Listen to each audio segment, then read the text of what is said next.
السلام عليكم ورحمة الله وبركاته. وعليكم السلام ورحمة الله. نحمده ونستعينه ونستغفره ونؤمن به ونتوكل عليه ونعوذ بالله من شرور أنفسنا ومن سيئات أعمالنا.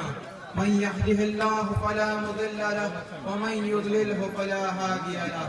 ونشهد أن لا إله إلا الله وحده لا شريك له. ونشهد أن سيدنا ومولانا محمدا عبده ورسوله أرسله الله تعالى بالحق بشيرا ونذيرا وداعيا إلى الله بإذنه وسراجا منيرا. أما بعد، فقد قال الله تعالى في شأن حبيبه تشريفا وتكريما ومخبرا وآمرا: إن الله وملائكته يصلون على النبي يا أيها الذين آمنوا صلوا عليه وسلموا تسليما. وعلى آل سيدنا محمد وبارك وسلم. اللهم صل على سيدنا محمد وعلى آل سيدنا محمد وبارك وسلم. اللهم صل على سيدنا محمد وعلى آل سيدنا محمد وبارك وسلم.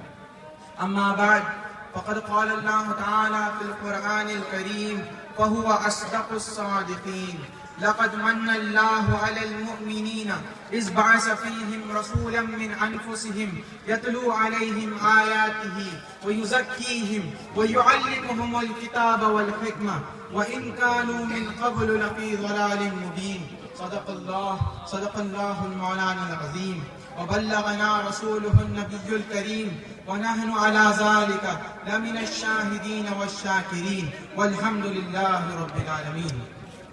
معزز حاضرین، حق تبارک و تعالیٰ کا بے انتہا فضل و احسان ہے کہ اس نے ہمیں سرکار دو عالم صلی اللہ علیہ وسلم کے امت میں پیدا فرمایا اور ہمیں آپ کا امتی ہونے کا فخر عطا فرمایا. آج اس مبارک محفل میں مجھے بیان کرنے کے لیے مدعو کیا گیا ہے، بلایا گیا ہے. میں اس کمیٹی کا اور اس جماعت کا تہ دل سے شکر گزار ہوں. اور اس محفل میں بہت سے علماء کرام حاضر ہوئے ہیں جن کے سامنے میرا بیان کرنا، میرا خطاب کرنا ایسا ہے گویا کہ سورج کو شمع دکھانا، سورج کو چراغ دکھانا. پھر بھی میں بلانے والوں کی خاطر چند باتیں عرض کرنا چاہتا ہوں. محترم حاضرین، آج جشن عید میلاد النبی ہے. نبی کے میلاد کے عید کا جشن، نبی کے پیدائش کے عید کا جشن، سبی کے پیدائش کی عید کا جشن نہیں. میلاد النبی ہے، میلاد السبی نہیں. سبی کہتے ہیں بچے کو، صاد بے یا سبی بچے کو کہتے ہیں. آج کے دن نبی پیدا ہوئے، سبی نہیں. تو نبی وہ ایسا نبی جو دکھنے میں بچہ ہے، سبی ہے، لیکن معنی میں نبی ہے. دکھنے میں نبی بچہ ہے اور حقیقت میں نبی ہے. آنے والا بظاہر بچہ ہے لیکن اس کے بچپن کے پردے میں نبوت چھپی ہوئی ہے. ہر نبی حضرت آدم نبی، حضرت شیس نبی، حضرت ادریس نبی، حضرت ابراہیم نبی، حضرت موسیٰ نبی، حضرت عیسیٰ نبی. لیکن ان کو نبوت پہلے سبی بنے پھر نبی بنے، پہلے بشر بنے پھر نبی بنے، لیکن ہمارے نبی محمد مصطفیٰ صلی اللہ علیہ وسلم پہلے نبی پھر بشر، پہلے نبی پھر سبھی. اور لوگ کہتے ہیں کہ ہمارے نبی صلی اللہ علیہ وسلم کو 40 سال بعد نبوت ملی. ایسی بات نہیں ہے. ہمارے نبی صلی اللہ علیہ وسلم 40 سال بعد اعلان نبوت کیا، اظہار نبوت کیا، کہا کہ میں نبی ہوں، آج کے میں تمہارے ہدایت کے لیے آیا ہوں، تمہیں صحیح راستہ دکھانے کے لیے آیا ہوں، صراط مستقیم پر لے جانے کے لیے آیا ہوں. میرے نبی کو تو خلق آدم سے پہلے نبی بن گئے. میرے نبی آدم علیہ السلام کی تخلیق نہیں ہوئی، نبی ہے. آدم علیہ السلام پیدا نہیں ہوئے، نبی ہے. حضرت امام احمد بن حنبل رضی اللہ عنہ اور امام بخاری خارج صحیح میں اور امام طبرانی اور امام حاکم مستدرک میں اور بہت سے محدثین کرام حضرت میسرۃ الفجر رضی اللہ تعالی عنہ سے روایت کرتے ہیں کہ آپ نے رسول اللہ صلی اللہ علیہ وسلم سے پوچھا، یا رسول اللہ صلی اللہ علیہ وسلم متی کنت نبیا، اے اللہ کے رسول آپ کب سے نبی ہیں؟ کون پوچھتے ہیں؟ عرب والے، عربی صحابی کہ 40 سال بعد حضور کو نبوت ملی، 40 سال بعد حضور نے تبلیغ شروع کیا، 40 سال بعد حضور نے کہا کہ میں نبی ہوں. کیا آپ کو معلوم نہیں تھا؟ معلوم تھا. معلوم ہونے کے باوجود کیوں پوچھتے ہیں؟ پھر حضور صلی اللہ علیہ وسلم اس کا جواب یہ نہیں دیتے کہ میری زندگی تمہارے سامنے ہے، میں عربی ہوں، تم بھی عرب والے، تم میری زندگی کو دیکھتے ہو کہ مجھے 40 سال بعد نبوت ملی. یہ کیسا سوال ہے؟ لیکن حضور ایسا نہیں کہتے. کہ جب پوچھا گیا یا رسول اللہ صلی اللہ علیہ وسلم متی کنت نبیا، آپ کب سے نبی ہیں؟ محترم دوستوں، نبی نبوت سے مشتق ہے. نبوت کہتے ہیں خبر کو. یاد رکھنا کہ خبر شہادت کی نہیں ہوتی. شہادت بولے تو یہ حاضر جو ظاہر ہے، جو دکھائی دیتا ہے، جو نظر آتا ہے، جو نظر آتا ہے اس کی خبر نہیں ہوتی، غیب کی خبر ہوتی ہے. مثال کے طور پر یہ دستی ہے، میں نے کہا یہ دستی ہے، یہ مائک ہے اور یہ انسان ہے. تو آپ میرا مذاق اڑائیں گے، یہ ہنسیں گے، یہ کیا ہے؟ یہ دیوانہ ہے، یہ باولا ہو گیا ہے کہ معلوم سب چیز کو بتا رہا ہے کیا ہے بول کر. اگر میں چھپی ہوئی بات کو بتاؤں کہ یہ عالم ہے، یہ متقی ہیں، پرہیزگار ہیں، ولی ہیں، خلیفہ ہیں، تو آپ یہ غیب کی خبر ہے، یہ چھپی ہوئی بات ہے. اسی لیے تو معلوم ہوا کہ غیب کی خبر رسول اللہ صلی اللہ علیہ وسلم بتاتے ہیں. اور نبی کہتے ہیں غیب کی خبر دینے والے کو اللہ بھی غیب کی خبر دینے والا، اور رسول اللہ صلی اللہ علیہ وسلم بھی غیب کی خبر دینے والے. اللہ خود سے غیب کی خبر دینے والا اور رسول اللہ صلی اللہ علیہ وسلم اللہ سے غیب کی خبر دینے والے.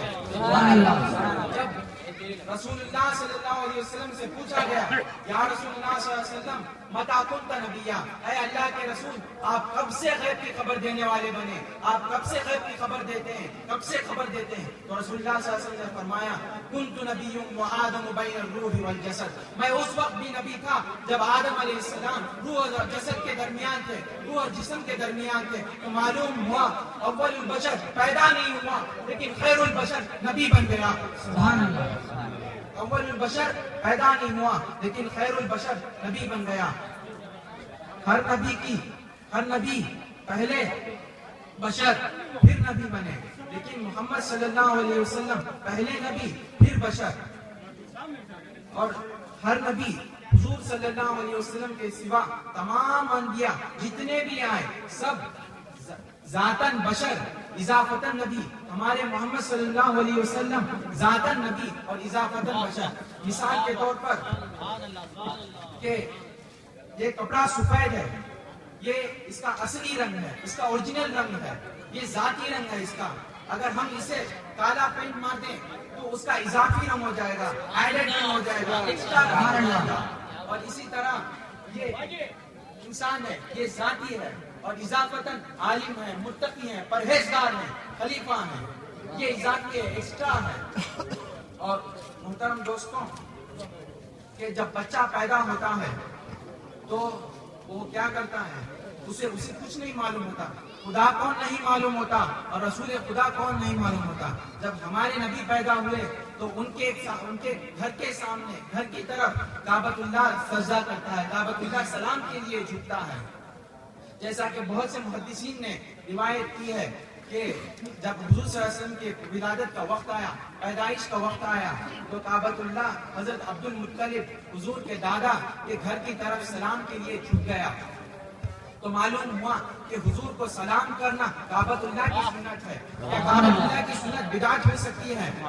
اور کعبۃ اللہ یہ سلام کر کے بتاتا ہے کہ یہ سلام کرنا چاہیے، اور ہمیں بھی چاہیے کہ حضور صلی اللہ علیہ وسلم کو سلام کریں۔ حضرت جابر بن سمرہ رضی اللہ تعالی عنہ سے روایت ہے، صحیح مسلم کی روایت ہے، صحیح روایت ہے کہ حضور صلی اللہ علیہ وسلم نے ارشاد فرمایا، انی لعارف حجرا بمکہ، بے شک میں ایک پتھر کو جانتا ہوں جو مکے میں ہے، کان یسلم علی قبل ان ابعث، وہ میری نبوت کے اظہار سے پہلے، اعلان نبوت سے پہلے مجھے سلام کرتا تھا، وانی عارفہ الآن، اور بے شک میں اسے اب بھی جانتا ہوں۔ محترم دوستوں، مکے کی زندگی، غربت کی زندگی، وہ پتھر جو مکے کی زندگی میں حضور کو سلام کرتا تھا، وہ حضور کی مدینے کی زندگی سلطنت کی زندگی ہے، تو حضور اسے سلطنت میں بھی یاد رکھتے ہیں۔ اگر ہم سب حضور صلی اللہ علیہ وسلم کو اس دنیا میں سلام بھیجیں گے، صلاۃ و سلام بھیجیں گے، آقا کی سلطنت کی زندگی تو سبحان اللہ، سبحان اللہ۔ آخرت میں آقا ہمیں ضرور یاد رکھیں گے اور ہمیں آپ کی شفاعت نصیب فرمائیں گے۔ محترم دوستوں، کعبۃ اللہ نے جس کو سلام کیا، اس نے جو سلام لینے والے نے کعبۃ اللہ کو بتوں سے پاک کر دیا۔ اگر ہم حضور صلی اللہ علیہ وسلم کو سلام کریں گے تو ہمیں حضور صلی اللہ علیہ وسلم ہمارے دل کے برائیوں کے بتوں کو پاک کر دیں گے اور نفسانی خواہشوں کو پاک کر دیں گے، نفسانی خواہشوں کو پاک کر دیں گے۔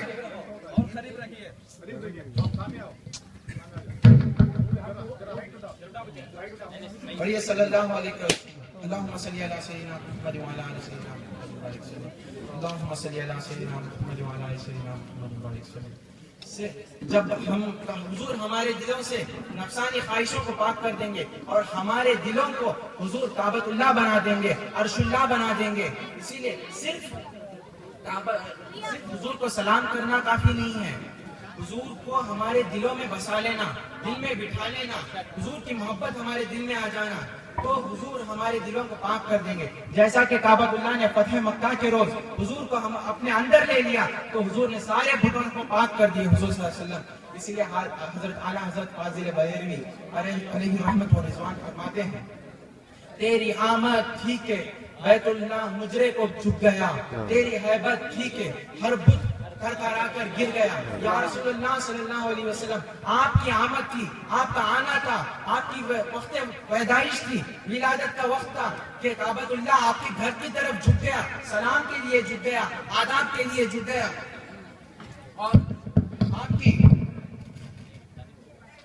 اور آپ کی ہیبت تھی کہ ہر بت ہر طرح کر گر گیا، حضر کر گر گیا، یہاں تک کہ جب آپ کی ولادت کا وقت آیا تو کسرا، جہاں پر فارس کہتے ہیں، آج کل اسے پرشیا ایران بھی کہتے ہیں، وہاں کی 1000 سال سے نہ بجھی ہوئی آگ بجھ گئی۔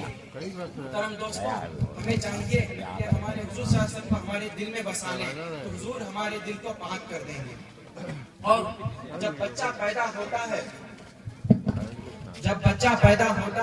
تو بچہ کیا کرتا ہے؟ روتا ہے۔ کیوں روتا ہے؟ اللہ سے شکایت کرتا ہے کہ یا اللہ مجھے کیوں اس دنیا میں بھیج دیا، میں نہیں آنا چاہتا ہوں یہاں پر، روتا ہے۔ جب ہمارے رسول اللہ صلی اللہ علیہ وسلم پیدا ہوتے ہیں تو مسکراتے ہیں، کیونکہ رسول اللہ صلی اللہ علیہ وسلم اللہ کے شاکی نہیں، اللہ کے شاکر ہیں، اللہ سے شکایت کرنے والے نہیں، اللہ کا شکر ادا کرنے والے ہیں، کیونکہ اللہ نے ان کو دو عالمین کے لیے رحمت بنا کر بھیجا اور ساری دنیا کے لیے ہدایت کا سامان بنا کر بھیجا۔ اور ایک اور وجہ ہے کہ رسول اللہ صلی اللہ علیہ وسلم مسکراتے کیوں ہیں کہ جب حضور صلی اللہ علیہ وسلم پیدا ہوتے ہیں تو اس زمانے میں لڑکیوں کو درگور کیا جاتا تھا، زندہ دفن کیا جاتا تھا، زندہ دفنا دیا جاتا تھا، اور لڑکیوں کے مائیں چیختی، چلاتی اور روتی تھی رسول اللہ صلی اللہ علیہ وسلم اس لیے مسکراتے ہیں کہ آج کے بعد کوئی عورت نہیں روئے گی، آج کے بعد کوئی لڑکی دفنائی نہیں جائے گی، کیونکہ میں آ گیا۔ وہ ظالم باپ جن کے دل سخت ہو گئے وہ آج کے بعد پھر دفنائیں گے نہیں، کیونکہ میں رحمت للعالمین ہوں۔ میں ان لوگوں کے دل میں رحم بھر کر بیٹھوں گا اور رحم دل بنا دوں گا وہ لوگوں کو۔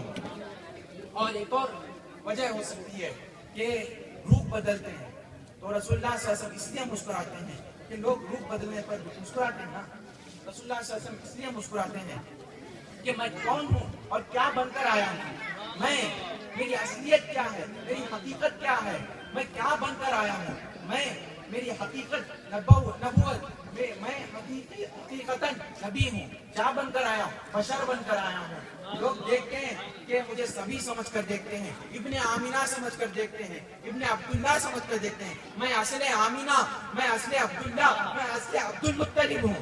اور محترم دوستوں، پھر حضرت آمینہ رضی اللہ تعالیٰ عنہ فرماتی ہیں کہ جب حضور مسکرا رہے تھے، پھر جب آپ کے لب ہل رہے تھے تو جب کان آگے کیا گیا تو سنائی دیتا ہے کہ حضور صلی اللہ علیہ وسلم توحید و رسالت کا اقرار کر رہے ہیں کہ اللہ ایک ہے اور اللہ کے سوا کوئی شریک نہیں، اللہ کے سوا کوئی عبادت کے لائق نہیں، اللہ ہی حقیقی نافع ہے، اللہ ہی حقیقی ذات ہے، اللہ کے سوا کوئی مدد نہیں کر سکتا، نہ سانپ کر سکتا ہے، نہ بت کر سکتا ہے، نہ کوئی بھی نہیں کر سکتا، اللہ حقیقی کر سکتا ہے۔ یہ اقرار کر رہے ہیں اور اپنی رسالت کا اعلان کر رہے ہیں کہ میں رسول اللہ ہوں۔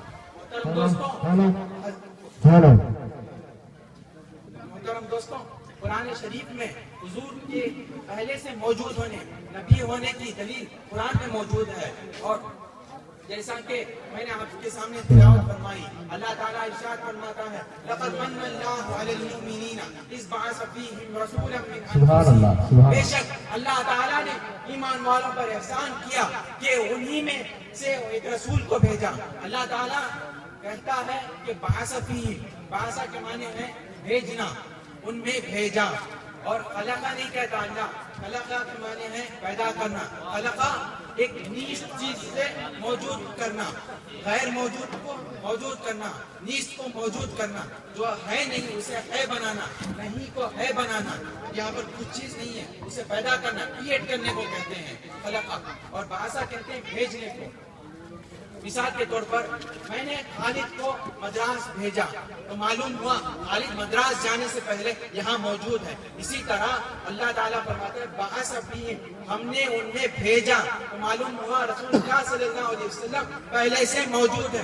بھیجنے کے رسول اللہ کا فرماتا ہے رسولاً، تو ہم نے رسول کو بھیجا تو معلوم ہوا حضور پہلے سے رسول ہیں، نبی ہیں، نبی کو اللہ نے بھیجا۔ سبحان اللہ، اور سبحان اللہ۔ محترم دوستوں، اب میں اس کے بعد میلاد منانے کے جواز پر دلائل دینا چاہتا ہوں قرآن و احادیث سے، اور جو قرآن کا منکر ہے وہ کافر ہے، اور جو حدیث کا منکر ہے وہ بھی کافر ہے۔ تو مومن ایمان والے کے لیے ایک دلیل کافی ہے، لیکن بعض لوگ ایک دلیل سے بھی مانتے نہیں، اور جتنے ہزار دلیل دے دی تو بھی نہیں مانتے۔ جیسے کہ قرآن میں اللہ تعالیٰ نے کئی دلیل پیش کی اس کی وحدانیت کے، ابو جہل نے نہیں مانا تو ہم کیا کر سکتے ہیں؟ اسی طرح ہم بھی دلائل دیں گے، ماننے والا مانے گا تو حضرت ابو بکر جیسا مسلمان بنے گا، ان کے جیسا مطلب مسلمان بنے گا، حضرت عمر جیسا مسلمان بنے گا، نہیں مانے گا تو ابو جہل جیسا بنے گا، عتبہ جیسا بنے گا، شیبہ جیسا بنے گا۔ اللہ تعالیٰ ارشاد فرماتا ہے قرآن مجید میں لقد من اللہ علی المؤمنین اذ بعث فیہم رسولا من انفسہم، بے شک اللہ نے ایمان والوں پر احسان کیا کہ انہی میں سے ایک رسول کو بھیجا۔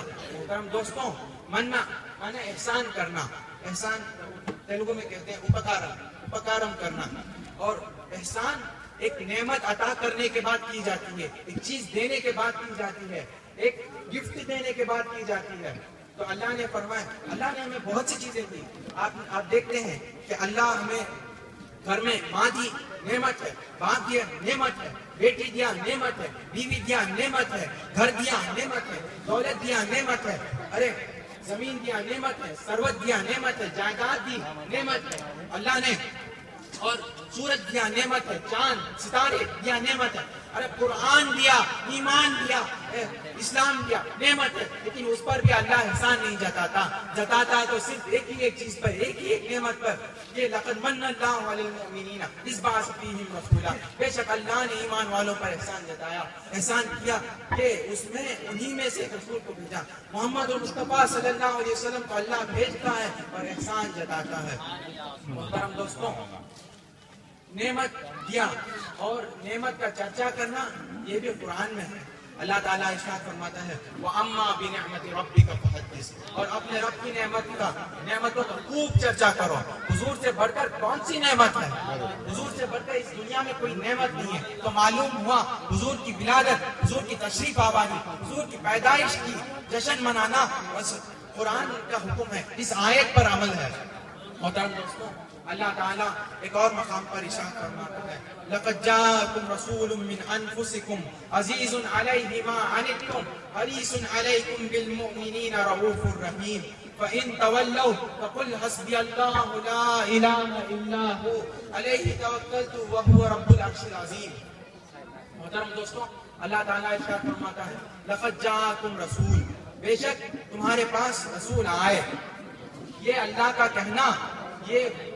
کہنا حضور کی میلاد منانا ہے۔ میلاد میں کیا ہے کہ حضور کی تشریف آوری، حضور کے آنے کا ذکر، ولادت کا ذکر، اس دنیا میں ظہور کا ذکر کیا جاتا ہے۔ اللہ وہ ذکر کرتا ہے لَقَدْ جَاءَكُمْ رَسُولٌ، پھر اللہ فرماتا ہے مِنْ أَنفُسِكُمْ، تمہارے ہی نفسوں میں سے، تمہاری بہترین جماعت میں سے آئے۔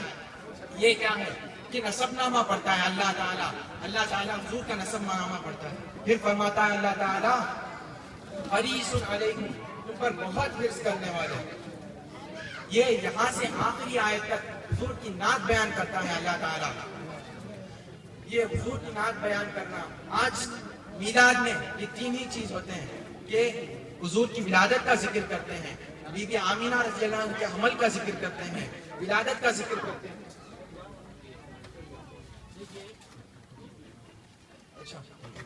ولادت کا ذکر کرتے ہیں، اور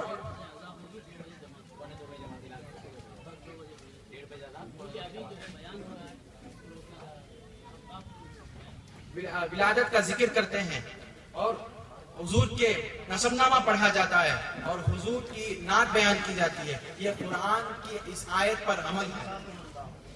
اور محترم دوستوں، یہ اللہ تعالیٰ کس میں فرماتا ہے؟ قرآن میں فرماتا ہے۔ قرآن کیا ہے؟ اللہ کا کلام ہے۔ اللہ کا کلام قدیم ہے، پہلے سے ہے، جب سے اللہ ہے تب سے ہے، یعنی ہمیشہ سے ہے۔ اب قرآن ہمیشہ سے ہے۔ لوگ کہتے ہیں کہ بدعت ہے، میلاد منانا بدعت ہے۔ بدعت نہیں، کیونکہ بدعت حضور کے بعد، حضور کے وصال کے بعد جو کام کیا جاتا ہے اسے بدعت کہتے ہیں۔ پہلے ہم بدعت کیا ہے وہ جان لیں گے۔ بدعت کی دو قسمیں ہیں، ایک بدعت حسنہ اور ایک بدعت سیئہ۔ بدعت حسنہ یہ ہے کہ اسلام میں کوئی اچھی بات لائے، دین میں ایک اچھی بات لائے، جو عمل کریں لوگ تو اس پر ثواب ملتا ہے۔ بدعت سیئہ یہ ہے کہ دین میں بری بات لائیں تو اس پر وہ عمل کرنے پر گناہ ملتا ہے۔ تو محترم دوستوں، بدعت حسنہ کی دلیل ہمارے پاس موجود ہے کہ حضرت عمر رضی اللہ تعالیٰ عنہ تراویح کی جماعت قائم کرتے ہیں، 20 رکعت کی جماعت قائم کرتے ہیں، اور کہتے ہیں نعم البدعۃ هذه، یہ کیا ہی خوب بدعت ہے یہ۔ اور جو شخص حضرت عمر رضی اللہ تعالیٰ عنہ پر یہ حدیث دلیل کے طور پر لائے گا کہ کل بدعت ضلالہ وکل ضلالہ فی النار، ہر بدعت گمراہی ہے اور ہر گمراہی آگ میں ہے، وہ خود جہنمی، خود گمراہ ہے، کیونکہ حضور صلی اللہ علیہ وسلم نے حضرت عمر رضی اللہ تعالیٰ عنہ کے بارے میں فرمایا العمر فی الجنہ، عمر رضی اللہ عنہ جنت میں ہے۔ اور ایک اور حضرت مسند احمد میں ہے کہ حضور صلی اللہ علیہ وسلم عمر رضی اللہ تعالیٰ عنہ کے بارے میں فرماتے ہیں ان اللہ جعل الحق علی لسان عمر وقلبہ، بے شک اللہ حضرت عمر کے زبان اور قلب پر حق کو رکھا ہے۔ جو کام عمر رضی اللہ عنہ کریں گے وہ حق ہے، جو آپ کہیں گے وہ حق ہے۔ تو معلوم ہوا حضرت عمر رضی اللہ عنہ ایک نیا کام کرتے ہیں جس سے بدعت حسنہ ثابت ہوتی ہے، اور بدعت سیئہ جو برا کام کرتے ہیں وہ ہے۔ اور آیات اللہ کا کلام ہے کہ اللہ تعالیٰ اپنے کلام میں فرماتا ہے، کب فرماتا ہے؟ جب کوئی اس دنیا میں نہیں تھا۔ قرآن میں فرماتا ہے، اللہ کا کلام ہے، تو اس وقت کہتا ہے اللہ جو ہے میلاد کا ذکر کرتا ہے، لقد جاءکم رسول۔ تو معلوم ہوا کہ قرآن سے ثابت ہے کہ میلاد منانا جائز ہے۔ میں اسی سے اپنی تقریر ختم کرتا ہوں۔ وآخر دعوانا الحمدللہ رب العالمین۔